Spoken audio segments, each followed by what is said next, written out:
Welcome to the first episode of Dialogika, where we, armed with the flimsy but earnest logic of 20-something millennials, talk about the latest in politics, society, and feminism in Indonesia and the world. This week, we are taking a look on the LGBT issue currently occupying our political and social mindspace. I'm Stephanie. I'm Sweden. So first, we're going to have a brief rundown of what happened that sparked all of this issue, and the quick timeline of all of the important things that have been said. As well as the responses from the ministers, from social media, and breaking down what those kind of responses mean in the general conversations about LGBT in this country. And we also have a quick 101 on the difference between sex, gender, and sexual orientation, and the Kinsey scale. And also pulling examples from both human society as well as the natural world. The marine life, the little fishies and little penguins of the world.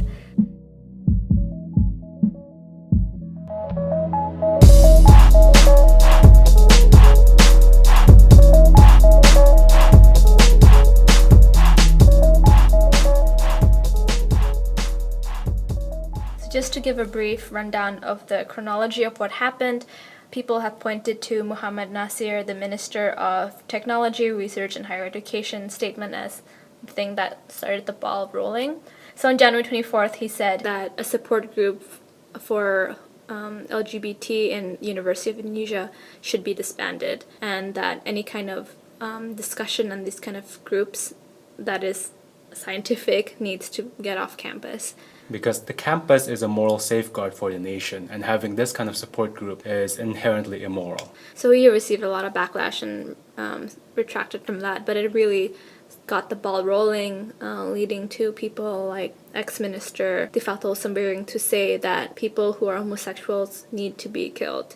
Even though it was couched in the context of a Friday prayer meditation hashtag, it was on Twitter. It was on Twitter, and he in no way was trying to be apologetic in the sense like, oh, I shouldn't have said that.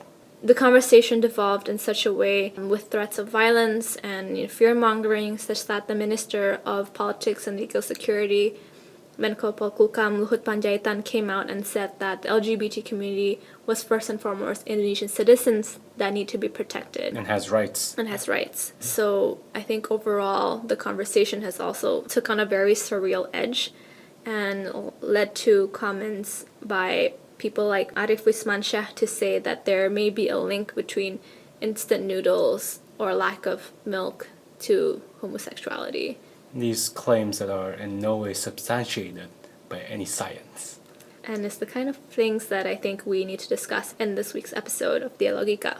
And these are things that are, they're echoing what the ministers have said, right? The official state has said, essentially. And that's scary, because then you realize the conversation against LGBT is permeating from the top levels of government to the people who are on Twitter, on Facebook, on social media. On Dagelan, which is one of the most popular humor Instagrams in Indonesia, the hashtag Lagi Bete stuff has 70,000 likes. So, there's definitely platforms where we can discuss these issues in a productive way, but I feel like those usual channels where netizens have usually been a force to be reckoned with and a voice for positivity and progressiveness has not been there, and that's what's very concerning to me. Yeah, that all of this anti-LGBT sentiment has been flooding the social media space, and I haven't seen any response, except for a few select ones, to oppose the tidal wave of negativity. Yeah. Netizens' responses, right? It's such a positive response in relation to the Jakarta bombings, because we've that was hilarious. Right, with like hashtag kami naksir, and we have a crush, This sort of like national search for this like one hot police It was officer. Brilliant. It particularly showcases how we are not afraid of the terrorist bombing, which really just makes fun of and makes light of the Jakarta bombing attempt, right? Exactly. So it's a really good case and example of punching up, And humor, when we're talking about what's funny or what's not funny to me, when it's like about, for example, rape jokes. Rape jokes are only funny when it's about making fun of the rapist. Exactly. And not making fun of the rape victim, because it's pretty much showing that and making fun of the person who is trying to oppress somebody else, right? Exactly. And in this case, in Jakarta bombing, it's very much saying, oh, like, whatever you're trying to do, whatever scare tactics you're going to try to put on us is not working and has not worked. Yeah, you find these sort of like unifying factors in your humor when you're punching up. Like I'm also thinking with the Jakarta bombings, you've got that picture of the seller, Yeah. the guy who was selling satay, and it was just like, wow, everybody can relate to that. Everybody can like, oh yeah, we've seen the satay guy all the Yeah, time, and he's exactly. still there even after the bombings. It's like, wow, that's amazing. Yeah. And I think the whole, in the photo of the police wearing a Gucci bag I and know. Gucci clothing, and then it was get this look kind of Yeah, photos. yeah. That was so funny, just because it also points to, the difference in social income, but Exactly. also at the same time how nonchalant and how silly the whole thing is. This Yeah. kind of really, for me, drives the point home that we are not afraid, Mm-hmm. A message of both unity and Solidarity. with the victims. And I think while some people criticize it in the sense of, our inability to empathize with the terrorist, I Yeah. think that is a criticism that is not exactly valid in this case. Just because I think it's a positive thing that people cannot, empathize with terrorists and don't really Exactly. identify very strongly with Islamic terrorism and all of these extremist views, right? So it's actually a good thing that what people chose to focus on was the fact that the other things unifying us, especially like hashtag kami naksir, right? Like Yeah, we exactly. have a crush. So it's Yeah. like I think one of the most opposite things you can have in a face of terror is, a crush, right? And it's like love and unity, and it's I think it's just brilliant.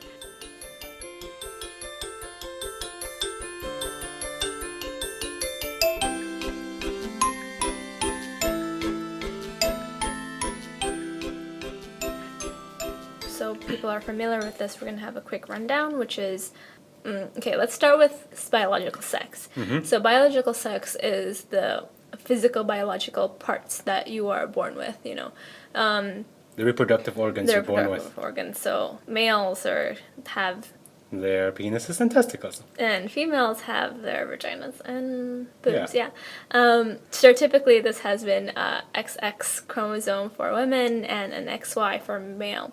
But this is also actually an interesting topic in itself because Yeah. there's intersex people who have both like an XXY or a XYY, like all of these Exactly. different things, and People who have a both mismatch. So you reproductive can organs so as you can well. have an XY chromosome, but female organs. Mm-hmm. Anyway, that's the biological sex element. Exactly. And then there's That's the things you're born with. that's the things you're born with. Mm-hmm. And then there's gender identity or gender, which is the way you identify with being a man or a woman. Yeah. So Simone de Beauvoir, one of the critical, most important feminist thinkers, has this idea that one is not born a woman, rather one becomes one. Mm-hmm. So when you are born into this world, you start to learn a lot of like social cues into how you're supposed to act, how you're supposed to dress, how you're supposed to be. This learning is part socially calculated, but also other people feel very much strongly that they are one gender or another that doesn't necessarily match with their biological sex. So that's where transgenders come in, right? Like, Exactly. so they can be born a man, but they feel that they're a woman, and They identify as a woman. So there's some mismatch there between their biological sex and their gender identity. This is a whole different thing from sexual orientation, which is what kind of sex You're attracted to. They identify as a male, but they like other males. So you can also, in this sense, you can identify as a transgender individual. So you're a man who identifies as a woman, but you like other women or you like other men. So there are multiple layers to the kind of not only attraction you have for another individual, but also how you self-identify. Yeah. And I think this is the kind of discussion I really wish there was more in the public spectrum, because it's actually a pretty complicated topic. We can have a whole episode just talking about this distinction. Exactly. And I feel like for a lot of people, they think sex equals gender equals orientation. Yeah. Which is not at all the case whatsoever. I think people assume just because you're born a male, you are a man and you will love a woman, and vice versa, right? And there's just so much more possibilities than just that. And if you are born in a certain way and you have only seen one thing, you only assume that it's natural to think that way. But it's actually very unnatural for some people to think and be that way, right? And I think that's where the importance of discourse and empathy comes in, knowing that just as maybe you feel very strongly about liking the opposite sex, maybe for some people, they just can't conceive of being with someone who is of the opposite sex as them. Exactly. You've been raised and sort of like exposed to only one method of thinking, and you're only going to think that's the natural one because that's the only one you've seen. And I'd like to think that to progress as a democratic society and country, we need to be more open-minded and be more inclusionary about different perspectives and different ways of being, essentially, right?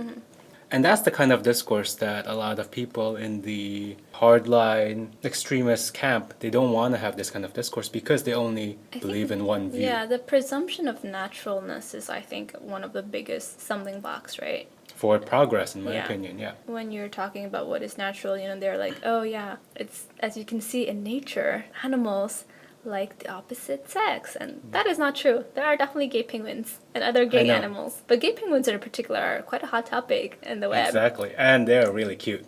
They're adorable. Have you heard about the emperor penguins? The emperor. So I think emperor penguins are really cute as well because it's the male who are nurturing. Yeah, who take care of the young. And there's like in the zoo there was a couple of gay penguins who. So the original parents of one penguin child just decided to discard and throw away. Yeah, they just got up and left. Yeah, and then the gay penguins adopted this child and became like the best parents. Yeah. Like the scientists were measuring that, they were the ones taking the best care of the penguins. And there's like videos and pictures of them being just like a cute little penguin family. And it's adorable. And this is not even a joke. This is nature, right? This is what what a lot of people... What is presumed natural. Yeah, what is presumed natural. And these kind of things happen. Yeah, and the male seahorse is the one that's pregnant. Since I'm an avid diver and I really like marine biology, childhood dreams unrealized. There's still time. There's still time. So you know that actually, like in Finding Nemo, clownfish is a non-monogamous relationship. There's one female clownfish, and she's the biggest of all of the male clownfish, and she has a harem of male clownfishes, and like they're the ones taking care of the children. But so actually what happens is that when the female clownfish dies, the biggest male changes to become a female clownfish and becomes like the matriarch of the pod. So it's not just non-monogamous, but it's also like The idea that like biological sex can change within animals. And based on the need, right? Yeah, based on the need. I think it's really important to just not reduce what is the conception of natural. And to have such a binary conception that it's either one or the other. That's not the case in humanity as a species. It's also not the case in in nature. Yeah, in Buddhist culture, there are 5 genders. Exactly. Part of the beauty of Indonesia is that the very motto is unity and diversity. Yeah. And we are a country that is so diverse in many more ways than just talking about this particular issue. And we celebrate those ways, so why can't we celebrate the diversity of the people that live in this great nation?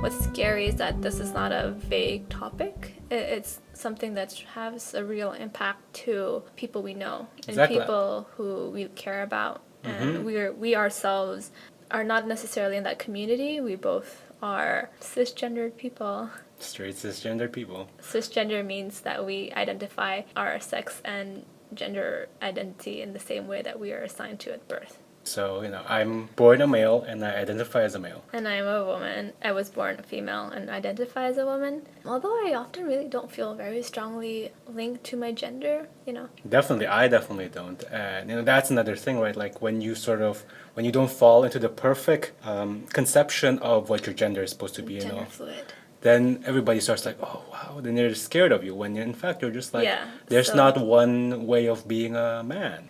I'm the youngest of 4, and I have 3 great, strong, independent sisters. And I've never felt like I need to to be the very sort of like macho jock mentality of being a guy, and I've always been interested in the arts and different kinds of Theater, and things like that. wearing a And skirt. that was for a no pants party, so You made me go with you to shop for different skirts, and you were sending me selfies of you in the skirt. good times. Good times. Hashtag college. To return to the story, it's like, just because I don't prescribe and I don't follow the usual conceptions of what it means to be a guy, a lot of people start to just call me like, oh, you're so gay, or like, why do you act like this?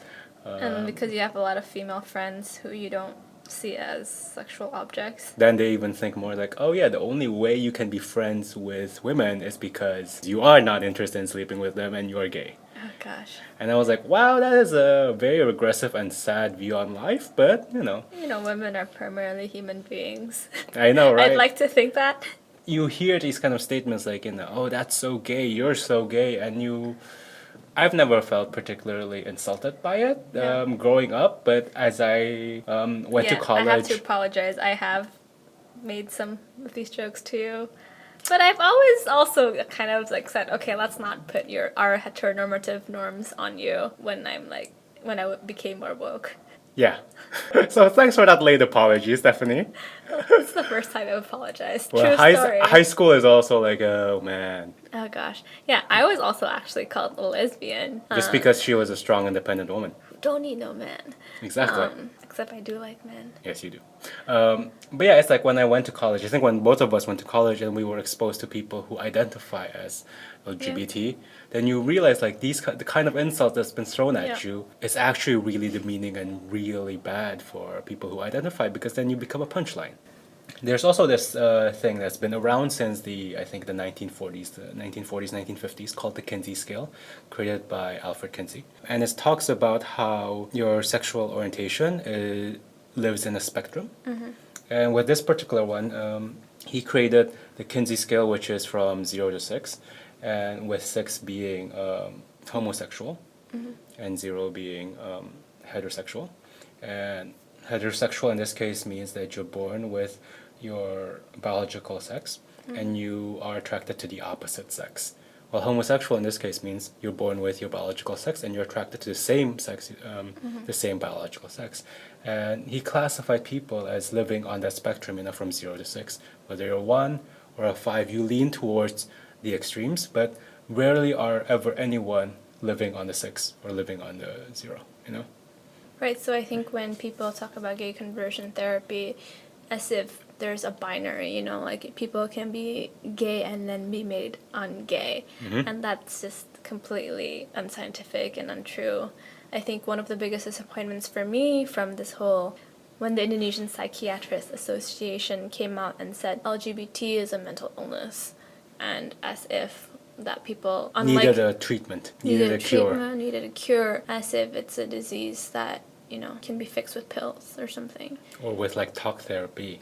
At least what's really troubling for me is that there's this feeling, at least that I get, they think by saying this they're reaching out to the LGBT community. Yeah. It's like, we're trying to help you, we want to convert you. And in the sense of the Kinsey scale, I think if people are mostly in the 5 or the 1 category, that's where it's completely unmovable. I think where it is possible is, people who don't really feel very strongly about their sexual orientation, but because of socialization, it's very easy for them to be one way or the other. Like, I don't feel very strongly about my sexual orientation, but for me it's much more convenient or much more easy for me to be heterosexual. But I think if we lived in a different society and different universe where the norm was being homosexual, I don't think I would have that much of a problem. But I think for someone like me, I definitely can feel empathetic to people on both ends of the spectrum, seeing how they see things. Yeah. I think what annoys me is when people invalidate other people's feelings and opinions and views on what they say is definitely true for them. But just because you don't understand how they see things, you assume that they're lying. Especially with something like gender and sexual orientation, by invalidating their views, you're invalidating their existence. Exactly. Their entire lives of what they've gone through. And I think for the people who are empathetic is I think a lot of people are pretty scared about coming out in support of the LGBT community. Right, it's not even about coming out as LGBT, it's Yeah. just coming out to support the LGBT and they're Yeah, scared. I feel sometimes I haven't been As vocal about as it. vocal about it, Same here. and I feel like we should feel somewhat culpable. So this is, I think, our attempt to be more. Yeah, we recognize the fact that, like, as we're saying that people should be more empathetic, we ourselves. We are empathetic, but I feel like we have not been as strong allies as we can be. Yeah. And I think we should acknowledge that. If you feel the same way I do, I don't know, just tell your LGBT friends that you have their back, you know? Voice your support, reach out to them. Yeah. Even privately. Yeah, exactly.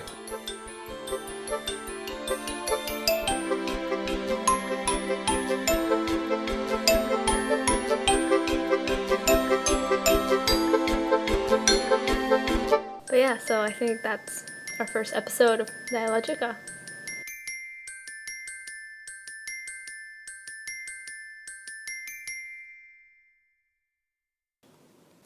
That's it for our first episode of Dialogika. Please go to dialogika.id where we have the links to their resources and articles that we've talked about so far. There you can find out more about the Kinsey scale, the difference between sex, gender, and sexual orientation, as well as more about marine biology. You can also check it out if you want to get in touch with us or give us support.